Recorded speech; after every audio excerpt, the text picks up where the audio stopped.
이번에는 주택연금에 대해 꼼꼼히 알아보겠습니다. 우리나라 가계 자산의 70% 이상은 부동산에 묶여 있고 빠른 고령화로 인해 은퇴 이후 생활비 마련은 점점 더 큰 과제가 되고 있어요. 이런 상황에서 내 집은 있는데 현금이 부족하다는 문제를 해결해 줄 수 있는 제도, 바로 주택연금이 주목받고 있습니다. 주택연금을 한마디로 설명하면 집을 담보로 생활비를 빼쓰는 제도라고 할 수 있습니다. 집을 판 것도 아니고 새 들어 사는 것도 아닙니다. 내 집에 평생 살면서 매달 연금처럼 돈을 받는 거예요. 게다가 국가가 보증을 서주기 때문에 안정성이 높습니다. 만약 가입자가 먼저 세상을 떠나더라도 배우자는 동일한 금액을 이어받을 수 있어요. 그리고 부부 모두 사망한 뒤에는 집을 처분해 정산하는데 만약 그동안 받은 돈이 집값보다 많더라도 자녀에게 추가 청구하지 않습니다. 반대로 남는 금액이 있다면 자녀에게 상속되죠. 즉, 내 노후는 든든히 보장하면서도 자녀에게 빚은 남기지 않는 제도예요. 그렇다면 누가 가입할 수 있을까요?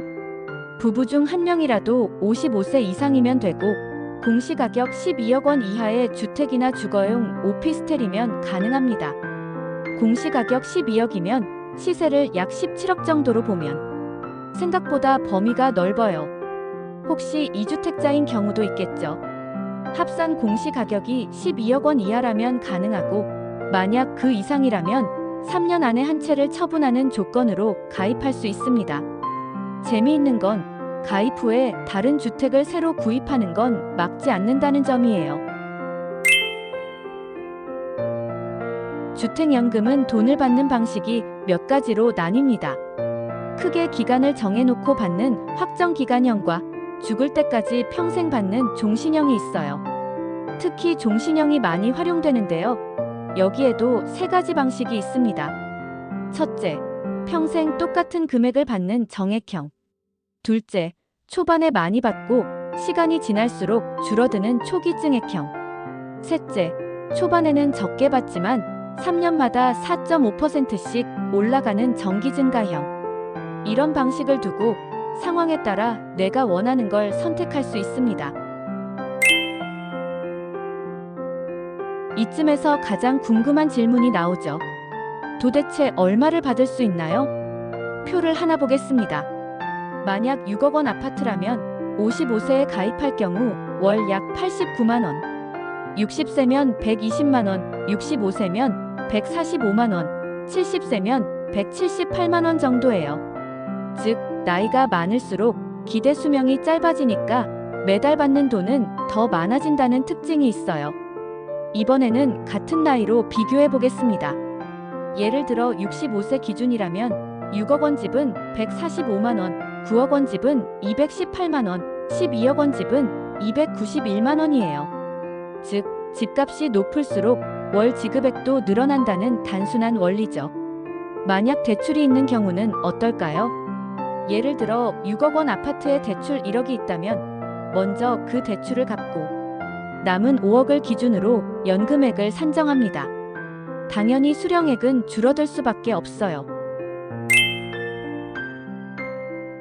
주택연금의 장점은 무엇보다도 안정적인 현금 흐름을 만든다는 점이에요.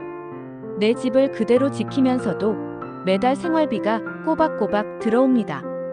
그리고 배우자까지 평생 보장되니까 자녀에게 손 벌리지 않아도 되죠. 또 익숙한 집에서 계속 살 수 있다는 게 큽니다. 나이가 들면 환경을 바꾸는 게 쉽지 않잖아요. 이 제도는 현금 흐름을 만들면서도 지금의 생활 패턴을 유지하게 해줍니다. 무엇보다 오래 살아도 걱정 없어요.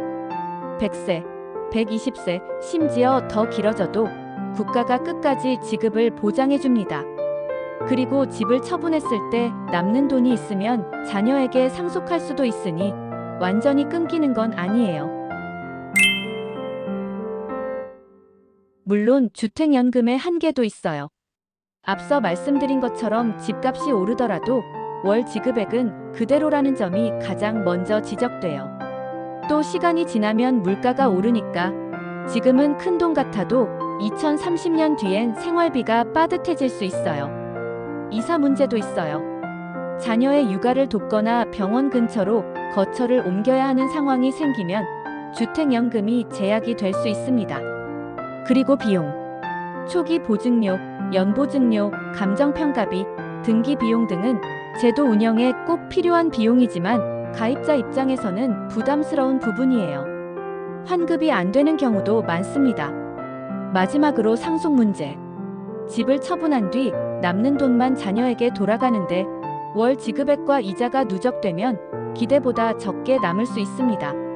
즉, 상속보다는 본인의 노후 안정에 초점을 맞춘 제도라고 이해하셔야 해요. 주택연금에 대해서는 오해도 많습니다. 대표적으로 집값이 오르면 월 지급액도 오른다는 얘기.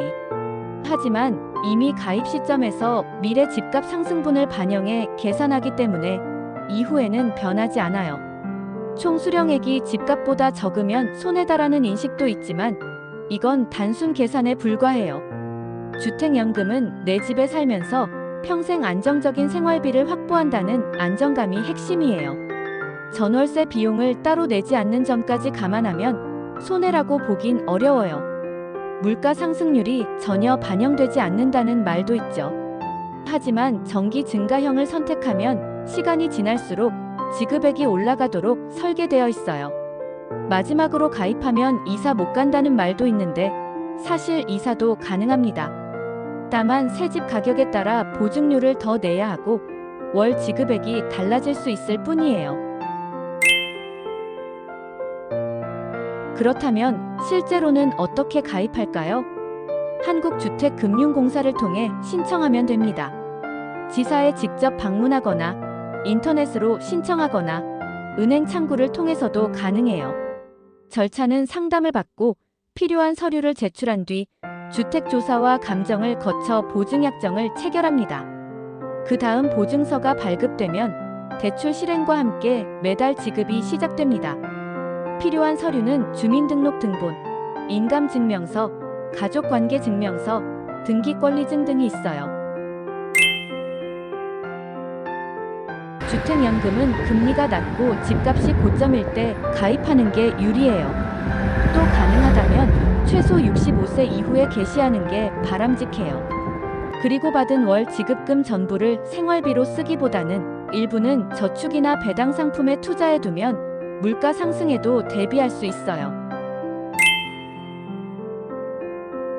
정리하자면 한국은 자산 대부분이 부동산에 묶여 있고 고령화는 점점 심화되고 있습니다.